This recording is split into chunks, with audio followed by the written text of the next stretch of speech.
नमस्कार मु ममता आपन को स्वागत करुच्ची मो यूट्यूब चैनल रे। रज पर्व उपलक्षे समस्त भाई और भौणी को मोर हार्दिक अभिनंदन और शुभेच्छा।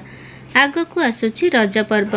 ए वर्ष जून मास 14 तारिख दिन रज पर्व पालन करा जिवो। से दिन पहली रज। सेही दिन महाप्रभु श्री जगन्नाथंकर देवस्नान पूर्णिमा पालन करा जिवो। 15 तारिख दिन रज संक्रांति बा मिथुन संक्रांति एवं 16 तारिख दिन भूदाह बा शेष रज।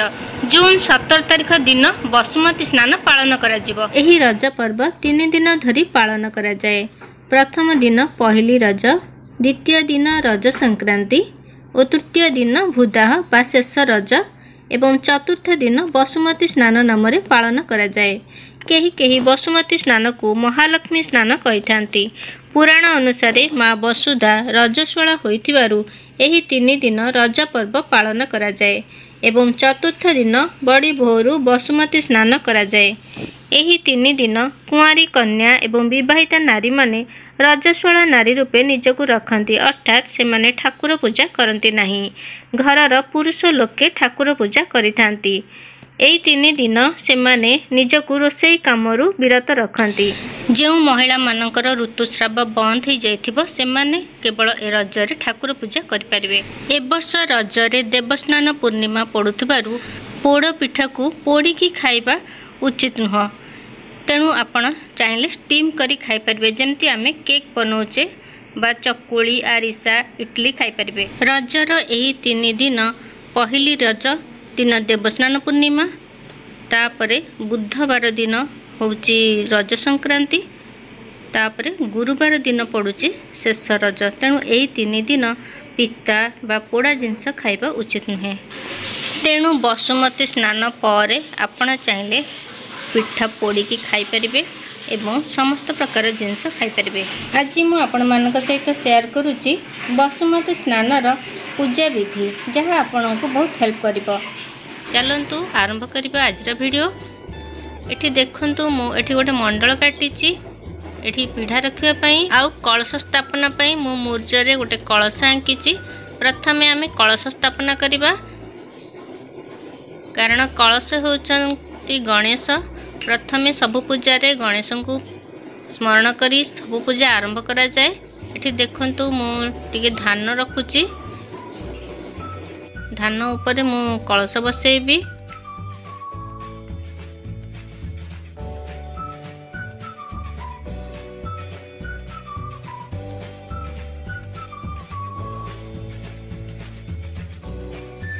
एबे मु सेतिरे आंब डाल रखुची। आंब डाल उपरे मु गोटे कदली रखिबी। जदि आपणक घरे नड़िया बा पैड थिबो ताहले आपण नड़िया बा पैड रखिबे।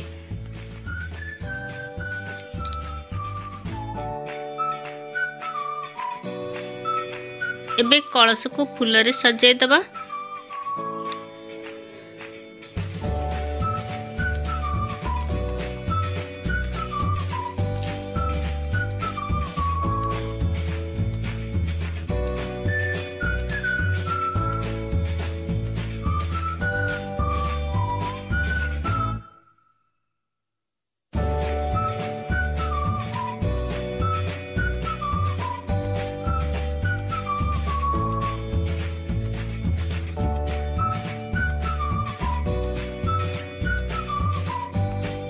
कलश स्थापना पर एबे बसुमती स्नान विधि आरंभ करिबा।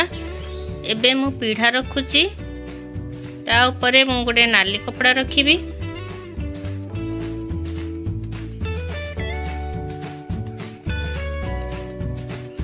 नाली कपड़ा ऊपर मु गुआटे रखुची, जा महालक्ष्मी को स्मरण करी रखा जाए। गुआ को प्रथमे हलदी पानी रे धोईकी तापरे रखा जिवो।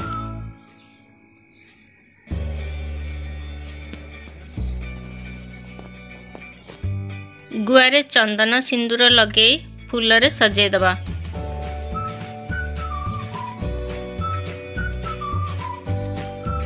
जदि आपणक पाखरे पित्तलर महालक्ष्मी को मूर्ति थिबो ताहले ताकू बास जल बा सुबासित जल रे स्नान करी भल भाबरे पोछि चंदन सिंदूर दे एपरी पूजा करि परिबे।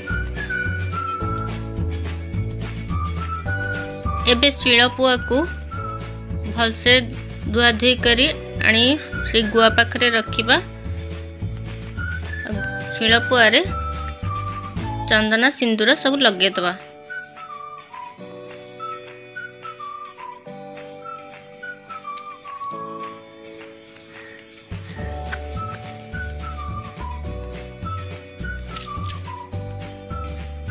आपणक घरे केमिति महालक्ष्मी स्नान करा जाए ताकू कमेंट रे निश्चय देबे। बसुमती स्नान विधि चौरा मूल रे करा जाए, ता बाहर करा जाए, किंतु बाहर वर्षा होतिबारु मु आज घरे आपण मानको करी देखौची। शिलपुआ उपरे चंदन सिंदूर फूल सब दे सारा पर आम दुब दबा।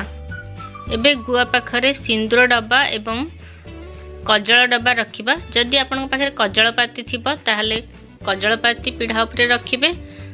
मो पाखे कजलपाती नाही, तेणु मु प्रति वर्ष गोटे नुआ कजल डब्बा आनी की रखी दउची। सेथिरे फूल दे दबा। किछि दुब को गुआ पाखरे रखिबा, आउ किछि दुब को शिलपुआ उपरे रखिबा।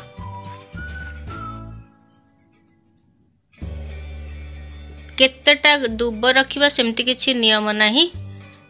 शिलपुआ को दुब और फूल रे सजे दबा। बसुमती स्नान दिन गजा मुग आंब पणस कदली इत्यादि भोग करा जाए। आपण घरे जहाँ भोग अवेलेबल थिबो आपण ताहा भोग करिवे, सेमती किछि नियम नाही। आम घरे गजा मुग कदली आंब भोग करा जाए। एबे दीप धूप रे आरती करिबा। प्रथमे कलश को आरती करिबा, तापरे बसुमती को आरती करिबा।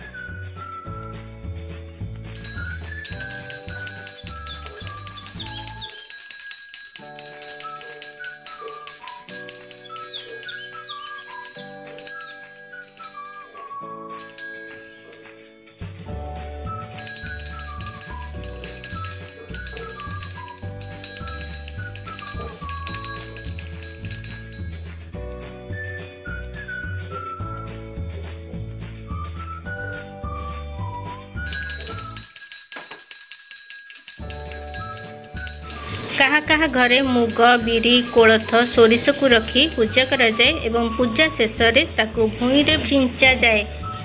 एबे भोग करिबा। प्रथमे कलश को भोग करिबा, तापरे बसुमती को भोग करिबा।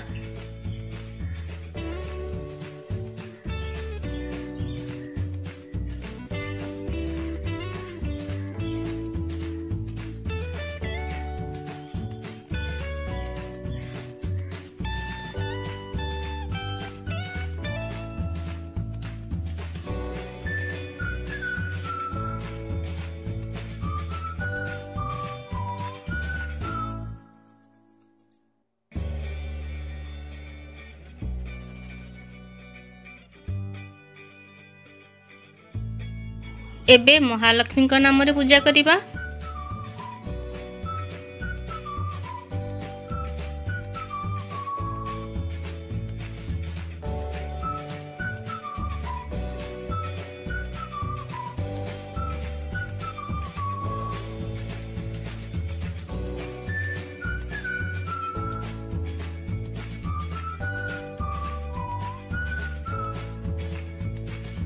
पूजा सरला परे आमे ठाकुर को जुहार हबा।